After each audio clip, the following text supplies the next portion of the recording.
অবস্থা ভাই ব্রাদার? আশা করছি আপনারা ভালো আছেন। আজকে আমরা একটা গুরুত্বপূর্ণ কাজ করব। দেখুন এখানে একটা নাগরিকত্ব সনদ রয়েছে। তো এই নাগরিকত্ব সনদের নিচে দেখুন উপরে কিছু কলমের লেখা রয়েছে। অনেক সময় আমাদের এই কলমের লেখা পরিবর্তন করে এটাকে নতুন একটা ডকুমেন্ট বানানোর প্রয়োজন হয়। যারা বিগিনার লেভেলে রয়েছেন, যারা এই বিষয়গুলো খোঁজাখুঁজি করছেন, তারা হয়তো বা এটা দেখে একটা ভালো ধারণা পেয়ে যাবেন যে কীভাবে আপনি একটা পুরাতন ডকুমেন্টের হাতের লেখা মুছে দিয়ে একটা নতুন ডকুমেন্ট করতে হয়। তো দেখুন আপনারা এই যে একটা ডকুমেন্ট রয়েছে, এটাকে আমরা এই যে হাতের লেখাগুলো রয়েছে এগুলো আমরা পরিষ্কার করে দেব। তো এটার জন্য আমাদের সফটওয়্যার প্রয়োজন হবে, সেটা হচ্ছে ফটোশপ। অ্যাডোবি ফটোশপের মাধ্যমে কিন্তু আমরা চাইলে এই কাজটা করতে পারবো। তো আমরা প্রথমত অ্যাডোবি ফটোশপ নামে যে সফটওয়্যার রয়েছে এটা ওপেন করলাম। ওপেন করার পর আমরা এখান থেকে একটা A4 সাইজের পেজ নেব। এখান থেকে আমরা ফাইল থেকে এই যে নিউ অপশন রয়েছে, অথবা আপনি কিবোর্ড থেকে Ctrl+N বাটনে চাপলে কিন্তু এটা চালু হয়ে যাবে। এখান থেকে আমরা চলে যাব প্রিন্ট নামে একটা অপশন রয়েছে। দেখুন এই যে এই প্রিন্ট অপশনে গেলে আপনি এখানে কিন্তু পেপারের বিভিন্ন সাইজ পাবেন। এখান থেকে আমরা A4 সাইজ এই পেপারটা নিয়ে নেব। এখানে ডাবল ক্লিক করলেই কিন্তু এটা চালু হয়ে যাবে। তো আমাদের এই A4 সাইজের ডকুমেন্টটা চালু হয়ে গেল। তো ডকুমেন্ট চালু হওয়ার পর এখন কি করব আমরা? এখন হচ্ছে আমরা যেই ফাইলটা দেখেছি, এই যে হাতের লেখা ফাইলটা, এটা হতে পারে স্ক্যান করা ফাইল, হতে পারে ক্যামেরা দিয়ে তোলা ছবি, যে কোনোটাই হতে পারে। তো আমি এটা আসলে অনলাইন থেকে সংগ্রহ করেছি। এটা আমরা ড্রাগ অ্যান্ড ড্রপ করে ফটোশপের উপরে এনে ছেড়ে দেব। ছেড়ে দেওয়ার পর দেখুন এটা কিন্তু এই যে ট্রানজিশন সিলেক্ট অবস্থায় রয়েছে, এটা আমরা জাস্ট একটু অ্যাডজাস্ট করে দেব। হ্যাঁ, ছোট বড় হলে একটু অ্যাডজাস্ট করে জায়গা মতো বসিয়ে তারপরে আমরা এই যে এখানে দেখুন একটা টিক চিহ্ন রয়েছে, এখানে যদি আমরা চেপে দিই তাহলে কিন্তু এটাতে কাজ করা শুরু হবে। তো এরপর আমরা এই যে এখানে দেখুন এই লেয়ারটা আসলে ছিল না, এখানে এই লেয়ারটা চলে এসেছে, মানে এই ছবিটাই হচ্ছে এই লেয়ার। দেখুন আমরা যদি এটাকে অফ করি তাহলে এটা দেখা যায় না, আর যদি এটা অন করি তাহলে কিন্তু এটা দেখা যাচ্ছে। যদি আপনি একটা স্ক্যান করা ফাইল আনতেন তাহলে এই যে এখানে একটা অপশন দেখতে পাচ্ছেন স্মার্ট অবজেক্ট অপশন, এই স্মার্ট অবজেক্ট অপশনটা কিন্তু আপনারা দেখতে পেতেন না। তো এই স্মার্ট অবজেক্ট অপশনটাকে আমরা রিমুভ করার জন্য এখান থেকে রাস্টারাইজ নামে একটা অপশন রয়েছে, রাস্টারাইজ লেয়ার। তো এই রাস্টারাইজ লেয়ারের চেপে দিলে কিন্তু আমাদের এই অপশনটা মুছে গেছে। হ্যাঁ, এখন আমরা এটাকে কাজ করতে পারবো। তো হাতে লেখা মোছার জন্য আসলে অনেকগুলো পদ্ধতি রয়েছে।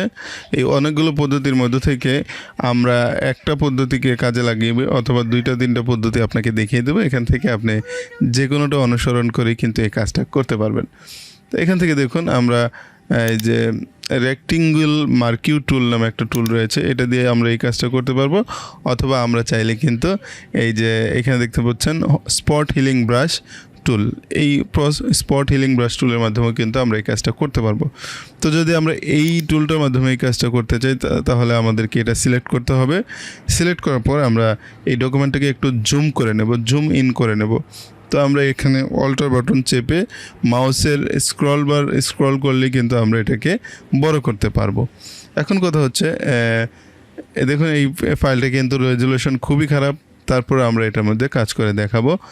তো এটাতে সিলেক্ট করা অবস্থায় আমরা যেই অংশগুলো মুছতে চাচ্ছি তার উপরে হালকা করে এভাবে ক্লিক করে দেব, তাহলেই কিন্তু আমাদের এটা সুন্দরভাবে পরিষ্কার হয়ে যাবে বা মুছে যাবে। এই হচ্ছে ব্যাপার। আপনি চাইলে এভাবে এই কাজটা করতে পারেন, একদম নিখুঁতভাবে আপনি আস্তে আস্তে করে এই কাজটা করে নেবেন। এছাড়া আমাদের কাছে আরও দ্বিতীয় একটা পদ্ধতি রয়েছে, সেটা আমি এখন দেখিয়ে দিচ্ছি। তো স্পট হিলিং ব্রাশের কাজ করার ক্ষেত্রে আসলে অনেক সময় এটা ঠিকঠাকভাবে কাজ করে না, আবার কোনো ক্ষেত্রে খুব ভালোই কাজ করে। তো এটা গেল। এখন হচ্ছে রেক্টেঙ্গল টুল দিয়ে আমরা কিভাবে করব। রেক্টেঙ্গল মার্কিউ টুল দিয়ে করার জন্য আমরা জাস্ট এটাতে সিলেক্ট করব। সিলেক্ট করে আমরা যেই অংশটুকু ফাঁকা রয়েছে, ধরুন এখানে এই অংশটুকু ফাঁকা রয়েছে, এখান থেকে আমরা এই অংশটুকু এভাবে সিলেক্ট করব। সিলেক্ট করে আমরা Ctrl+Alt ধরে আমরা এটাকে কপি করে এখানে এনে বসিয়ে দেব। ওকে,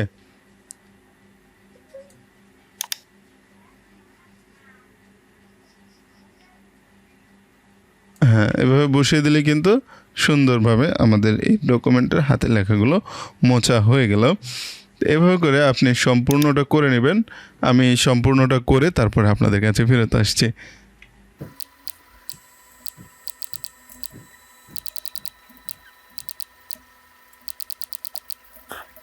তো দেখুন আমাদের এটা কিন্তু কমপ্লিট করা হয়ে গিয়েছে। তারপরে হালকা হালকা একটু একটু স্পট রয়ে গিয়েছে। এই স্পটগুলো মোছার জন্য আমরা আবারও স্পট হিলিং ব্রাশ টুল ব্যবহার করব। ব্যবহার করে যেখানে যেখানে স্পট রয়েছে সেখানে সেখানে আমরা জাস্ট এভাবে ক্লিক করব, তাহলে কিন্তু স্পটগুলো উঠে যাবে। যেমন আমরা এই 3 আর এই 0 এটাকে উঠিয়ে দিলাম। বাস, এটা কিন্তু কমপ্লিট। দেখতে পাচ্ছেন কত সুন্দর। আমাদের আগের ডকুমেন্টটা কেমন ছিল আমরা দেখে নিই। এই হচ্ছে আমাদের আগের ডকুমেন্ট, আর এই হচ্ছে আমাদের নতুন মানে কাজ করার পরের ডকুমেন্ট। হ্যাঁ, ঠিক আছে। এটা হচ্ছে হাতের লেখাওয়ালা, আর এটা হচ্ছে হাতের লেখা ছাড়া। আপনি চাইলে খুব সহজেই এই হাতের লেখা ডকুমেন্টকে হাতের লেখা ছাড়া ডকুমেন্টে রূপান্তর করতে পারবেন আমার মতো। তো এটা এখন জাস্ট আপনি প্রিন্ট করবেন, অথবা যদি আপনি নিজের বাসায় এটা করেন তাহলে এটা আপনি কি করবেন, সেভ করবেন। সেভ করে আপনার কম্পিউটার থেকে পেন ড্রাইভে নিয়ে যে কোনো একটা কম্পিউটারের দোকান থেকে প্রিন্ট করে নেবেন। তো সেভ করার জন্য আপনাকে ফাইল অপশন থেকে সেভ এস থেকে আপনি সেভ অন ইয়োর কম্পিউটার এটাতে চাপ দিবেন। চাপার পর আপনি এখান থেকে এটাকে চাইলে পিডিএফ ফাইল হিসেবে সেভ করতে পারেন, অথবা আপনি জেপিজি ফাইল হিসেবে সেভ করতে পারেন। তো আমরা পিডিএফ ফাইল হিসেবে সেভ করলাম। ডেস্কটপে দিয়ে আমরা নাগরিকত্ব সনদ লিখে দিই।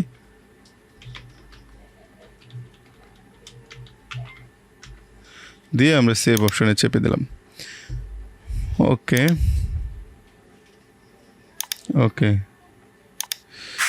তো এই ছিল মোটামুটিভাবে আমাদের আজকে ভিডিও, যে কীভাবে আপনি যে কোনো একটা ডকুমেন্টকে হাতের লেখা মুছে নতুন ডকুমেন্টে পরিণত করবেন। আশা করছি ভিডিওটা কারো না কারোর কাছে ভালো লাগবে। যদি ভিডিওটা ভালো লাগে তাহলে একটা লাইক দিয়ে যাবেন। ভিডিওটা ভালো না লাগলে ডিসলাইক করার অপশন আপনার জন্য উন্মুক্ত রয়েছে। আপনি যদি ফেসবুক থেকে দেখেন তাহলে পেজটাকে ফলো করবেন, যদি ইউটিউব থেকে দেখেন তাহলে চ্যানেলটাকে অবশ্যই সাবস্ক্রাইব করে দেবেন। দেখা হচ্ছে নতুন কোনো ভিডিওতে, সেই প্রত্যাশায় বিদায় নিচ্ছি। ভালো থাকবেন, খোদা হাফেজ।